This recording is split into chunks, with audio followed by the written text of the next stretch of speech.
This is the best-selling mid-sized SUV, and it's no other than the 2022 Toyota Highlander. Actually, it's the XLE hybrid with the optional Bronze Edition package that gets you a 10-way power adjustable driver seat, a 1500-watt power accessory outlet, a power rear door with kick sensor, a very nice digital display rear view mirror, you get bronze door sills, rain sensing wipers, these really cool looking 18-inch satin bronze alloy wheels, you get some ambient lighting inside, you get memory seats and mirrors with puddle lamps with the Highlander logo, and most importantly, you get second row captain seats. Exclusive to this edition is this cement color, which looks sick if you ask me, especially in combination with this really stylish looking half fabric interior. You get awesome LED headlights, so night driving is not an issue, no more halogen crap. I have to admit that overall, this generation Highlander is a very good looking SUV. There's nothing I dislike about it on the outside. On the inside, the design is very functional, modern, I like it. Everything is easy to reach and use, and they have given you as much storage as possible. The materials used are okay, nothing special however, and actually there are some very annoying rattles coming from somewhere in the back, probably the captain chairs, because I've noticed it gets worse when nobody's sitting on those chairs. Also, the fabric looks fantastic, but the finishing edges around the seats are kind of poorly made. And this gear lever, honestly, it feels like it's been put together with Lego.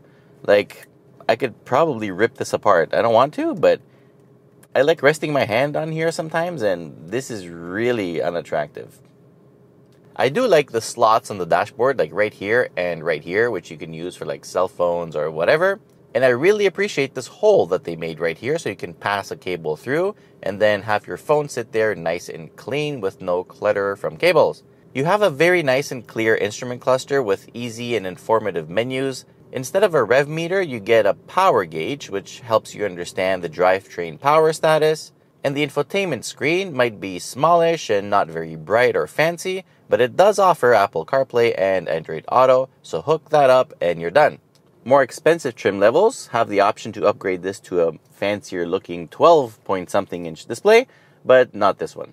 Also, the backup camera is pretty basic, but the rear view mirror is awesome. The sound system is decent, and you also get blind spot monitors and driving assistants, which do decent lane keeping assist sometimes. Sometimes they're really annoying, but you also get adaptive cruise control, which is very good. You also get a heated steering wheel with a mechanical button, so you can have it on all the time, and heated front seats, but the rear seats get nothing.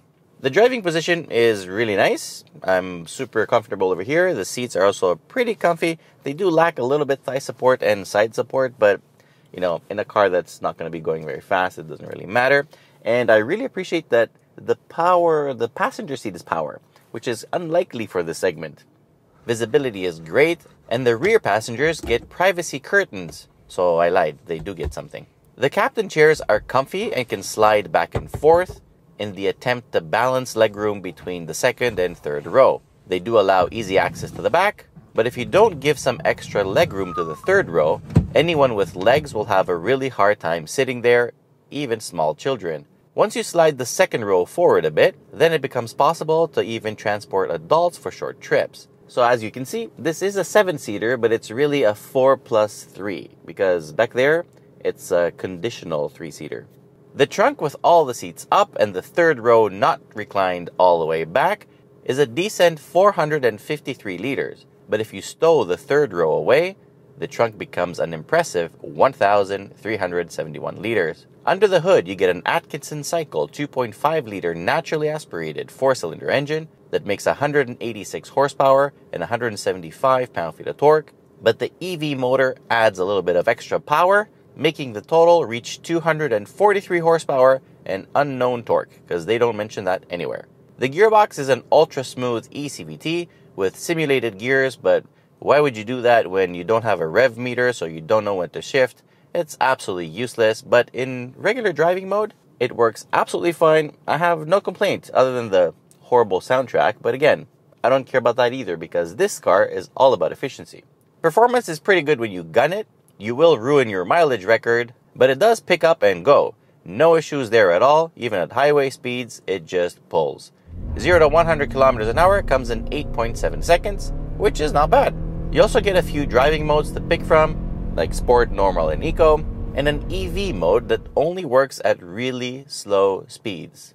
Like, we're talking really slow speeds, like when you're going through the drive-thru at McDonald's. Because above 30 kilometers an hour, it's done. But if you go really slow, nice and quiet in here, all electric. It's pretty cool. Fuel economy is exceptional for such a big vehicle, and with pretty decent power, and with pretty crappy aero. I have averaged 7.7 liters per 100 kilometers with mixed city and highway driving, and that is regular gas. So sign me up, bitch. Funny enough, you also get a trail mode. I guess if you're feeling extra adventurous, who knows? The all-wheel drive system is not that crazy. It can send decent amount of power to the back. It responds pretty well. And even in EV mode, it can still send power to all four wheels. The brakes also have a very positive feel to them, despite having regen and all that stuff. The pedal is linear, there's no weirdness, there's no sponginess. I actually really like it. And the brakes themselves, they work really well. Unfortunately, it's wet outside, so 100 to 0 wouldn't make any sense to measure today. So see, EV mode deactivated because I just went over 30 kilometers an hour. The steering feels like a razor inside a jello ball because you don't feel anything whatsoever. It is very light, there's no feel. And as I mentioned before, on the highway, because it's so light, you will find yourself fighting that lane centering assist sometimes. It's just a little bit meh. Now, mind you, this car is on winter tires, which doesn't help at all with the steering feel. So on a harder compound summer tire, it's probably going to be a little bit better. Nevertheless, it's not a deal breaker whatsoever. I mean, in this type of vehicle, I'm not expecting any engaging steering anyway, so who cares? Over bumps and potholes, the suspension does a good job soaking shit up, and at the same time, it keeps things in check. It's soft enough, and I like it. It has McPherson struts at the front and a multi-link rear setup, so dynamically, it is sound and free of surprises. Handling is pretty good too. Grip limits are surprisingly high. I mean, especially for a car that lacks side support, so you're not going to be really exploring like its cornering abilities. But you know what? It's progressive, it's very predictable, and outright capable. Will you push it? No. But could it do it? Yes. It's completely fine. And if you really push hard, you will see some understeer, but then if you just back off, you can tuck that face back in and keep going. It's honestly, for such a thing, like this is really abnormal what I'm doing now, but it's fantastic. With the chassis being this capable, the good thing is that it boosts active safety, which is the main benefit here. Prices in Canada start at $46,750 for the LE all-wheel drive hybrid. The XLE is $49,650, and once you add this bronze stuff, it climbs to $53,080. Not bad at all. I would actually buy one for myself, like especially now with these gas prices. This thing is unbeatable. So overall, it's no surprise that this thing sells like vibrators on Valentine's Day. Flowers on Valentine's Day. So overall, my recommendation is if you need a vehicle like this, absolutely go test drive a Highlander, especially the hybrid. I'm not a really big fan of the V6 because it's pretty thirsty on gas, but this one is the bomb. So overall score, 8.8 out of 10. If you like this video, please remember to subscribe to the channel, share this video with your friends, but most importantly, till next time, be well, and watch our other videos too. We have a lot of more stuff to watch. Bye-bye. Perfect.